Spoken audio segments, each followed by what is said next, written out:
and you didn't come after the importance of e-money to your everyday life. And Mr. Ali, good morning. Good morning. But you're not saying. You see, you didn't come out there now. Will be a case e-money, but your idea. Okay. Thank you very much, and thank you for having me on board. And good morning to all your listeners. E-money is basically electronic money. It's actually money that is stored in a digital format. Okay. So let's just roll back our mind now. If you look at e-money is basically physical money which is stored in an electronic format. So every e-money you see in the market must be backed by physical cash. If not, we'll be creating artificial cash. And so let's take mobile money for instance now. You would have to actually have physical cash before you're able to go to a merchant location and say, take this physical cash and give me the equivalent in electronic value. That is what is actually e-money. So e-money is actually the electronic format of a physical cash. And this is normally backed by regulation, and there are some guidelines as to how you should actually handle the e-money. Yeah. All right, so give us a little background as to the emergence of e-monies and some All right, so so if you actually look at some way back about 10 years ago, about some 100 years ago, we're actually doing barter trading, right? Yeah. So I have an item and you have an item, and then we can actually swap. Then came physical cash. So that's what we pretty much use now. So there's cash that we use for our trading. Then came electronic money. Now, over a period of time, we've been trying to find out what is the most convenient way of actually handling cash and carrying cash across borders.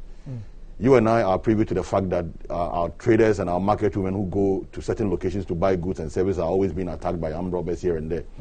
So the business community and the financial technology community actually sat down and said, how do you transport money from one location to another location in a much more safer way, so that in the event when somebody actually intercepts you on the way, what the person can actually see is electronic money and not a physical money. And then when you get to the final destination, there's like a redemption point where you go and actually swap your electronic money now for the physical money. So it's actually a safe way of transporting money. So the journey has been from barter trading system to physical cash to electronic money, but all is in a way of trying to formalize our economy and actually improve the way cash is handled. All right, so what are the forms that e-money takes?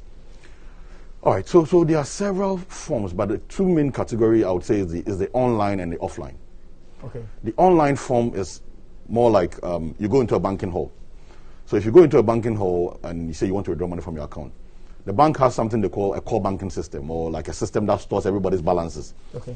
Now you go in there and then you exchange that money for your physical cash. Whilst you're there, it's actually an online system because the bank would have to verify your balance real time, connect to their database and verify your balance real time before they give you the cash. Now, that is the online version. The offline one is, for example, you have an e-switch card. You go into a remote location where there's no connectivity.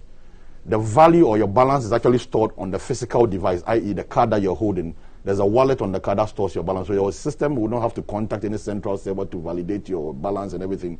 You can actually redeem cash from a local location based on the value on it. All you have to do is possibly go through an authentication process, i.e. enter a PIN or a password or use biometrics, and then the value is actually then given to you. So these are the two broad categories. But so if you actually look at the likes of maybe holding a bank account balance or looking at mobile money or looking at any form of e-money, it would actually fall into one of these broad categories that I've mentioned.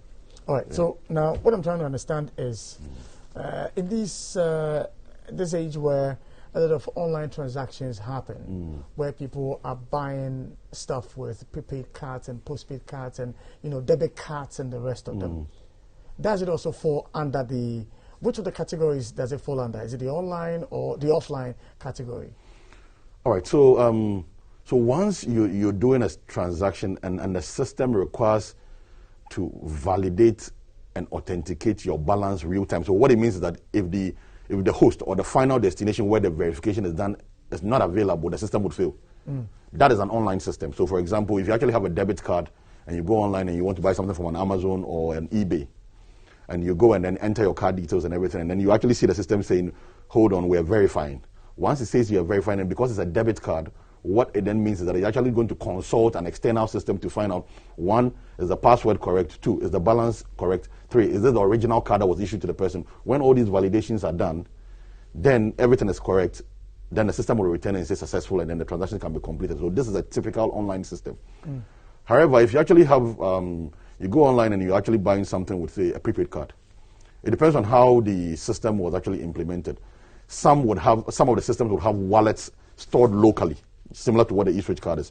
If the verification does not need an external system, but all the verification and the validation is actually done on the card instantly, then that will be an offline environment. And so that is the two clear difference. So it depends on where the validation is being done at the point when the transaction is being done, what will determine whether it's an online or it's an offline system. All right, so I couldn't help but notice the premium you put on ease of transactions and then security of using e-money for your transactions. But are there concerns, are there challenges, are there disadvantages to using e-money? And then, comparatively, the advantages and the disadvantages, which outweighs the other? Well, just like every system, there's no perfect system in the world, right? And there are limitations. I keep saying to people, whilst you try to create convenience, you might also be exposing yourself to some security concerns. But in summary, the advantages outweighs the disadvantages. One of the things I would say, if you're actually using an e-system, you should actually be mindful of is, 1, how do you ensure that you protect your authentication mechanism? So, i.e., if you're using mobile money, for instance, now, your PIN is very important. It's like having the key to your door. Yeah. If you actually expose your PIN to somebody else, the person can actually go and actually take money from your account, right? And so, holding that authentication tool very dear to yourself is something that is very, very important, and you make sure that doesn't get compromised. Also making sure that the instrument itself, so if it's a card, you don't leave it to be lying around so people can actually clone the card and make multiple copies of it and use it for transaction. That is also something that users of electronic money would have to be very, very mindful about.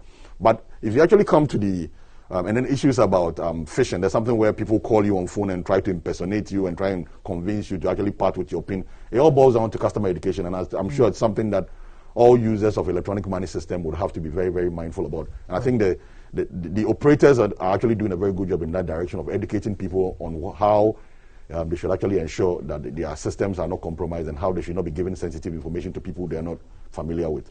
However, the benefits is that, listen, if you actually use e-money to do your transactions, 1, it's fast, it's safe, it's convenient, and then the most critical thing is that it actually leaves an audit trail.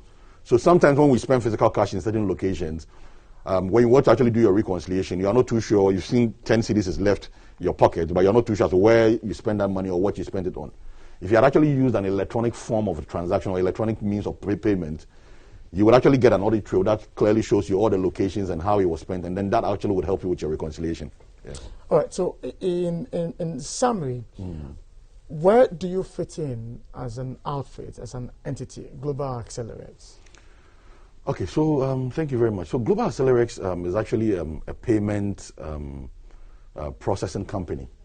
So we are actually more like a payment facilitator. And so we actually sit in the middle. So you have the schemes, like the big schemes, like the mobile money network sitting on one side. Then you have the consumer sitting on one side. Then there's somebody who is actually a payment facilitator who sits in the middle and makes sure that we take transactions from users to the final destination, and then out of which there's a commission that we charge for such transactions. So Global Accelerex is actually a payment systems company. We predominantly focus on point-of-sale terminals. So you go into all these big shops, and then you want to pay with your card, or you want to pay with more money, and then some sort of a device is brought where you slot in your card, or they punch some words, and then the code is sent to your phone, and you enter. That is where we actually specialize in. We also have a platform that enables people to actually do online payments, and that's something we call the RexPay. That's a product that is actually launched to actually help SME customers to actually do online payment. You know, now we have a lot of people doing things on social media. So I want to sell to you a pair of shoes. I actually advertise a pair of shoes. You're interested, you want to buy the shoe. I can actually send you a link where you click, and then it will ask you to either pay with mobile money or pay with your card. You enter the details. I can actually confirm that transaction, and then the item can be shipped off to you. So that is where we sit in that. So we're actually more like a payment facility that sits between the consumer and, I would say, the final destination, be it a mobile money company or a scheme or a card scheme. That's where we sit. What should motivate me to use your platform for transactions? Well, That's an interesting question. Well, one of the things that should motivate you is the fact that most of our product development is actually customer-centered. And so before we actually come up with any product, we actually have a user group that sits down to actually tell us what requirements we should actually put in there. We actually take real users and real customers who actually give us feedback too. The reason why you should actually use our platform is that the pricing is relatively, I'd say, competitive as compared to some other platforms in the market. And then the security.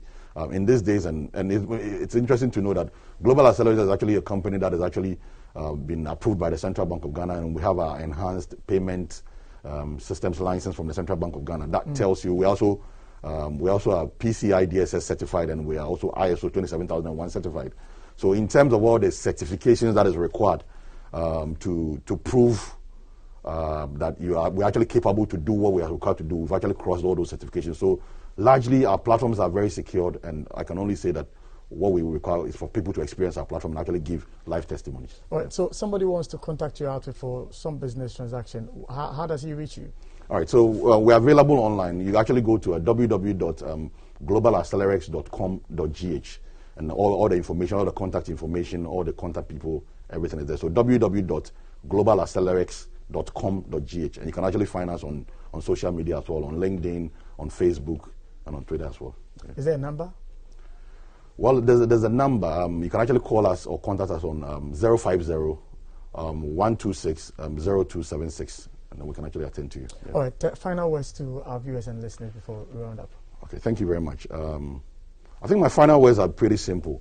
Look, we need to embrace this digital payment ecosystem. Look, digital payment has come to stay. It's one of the surest ways of ensuring that we formalize our economy. And also make sure that there's proper records and audit trail for all that happens in our economy. It's come to stay. What I would say is that people should actually try and embrace it, get to understand these platforms and utilize them. It will actually benefit them and actually make their life simple. And I'll say to our SME customers that, listen, adopt a digital payment platform. Make sure that you actually transport your money electronically using an electronic or an e-money system, just so you avoid all the hassle and bustle that comes with carrying physical cash. Sir, we're grateful that you made time to join us today for us to have this conversation. Thank you very much. And on that note, our time is fast spent. I'm grateful that you made time to join us this morning for this conversation. I do hope and pray that your day goes right for you. And I've been here with Mr. Sebastian Yali, who is the MD and CEO for Global Accelerax. We'll back go in tomorrow morning at exactly 5:30. Do make a date. My name is Samuel Eshen. Stay safe.